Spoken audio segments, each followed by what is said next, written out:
Okay, we're going to write the inverse function for f of x given f of x equals 2/3 x plus 8.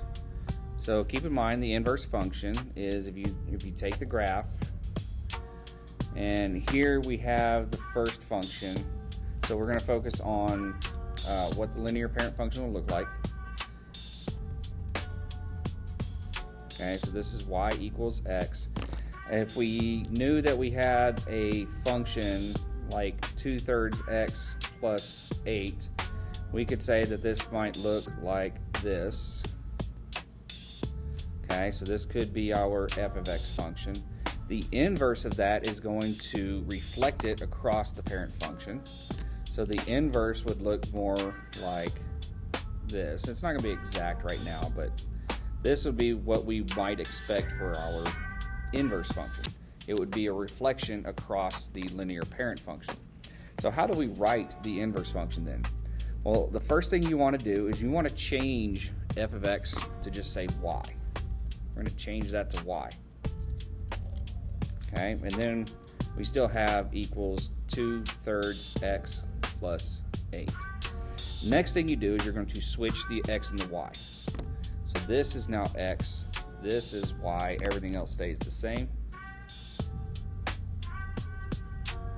And then finally you solve for y. Now I'm going to apply the symmetric property.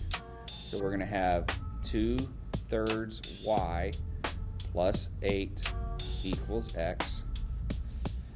Then I'm going to subtract 8 from both sides. So this is 2/3 y equals x minus 8. I'm going to undo the fraction here by multiplying by its reciprocal. So that would look like this to remind you how that is.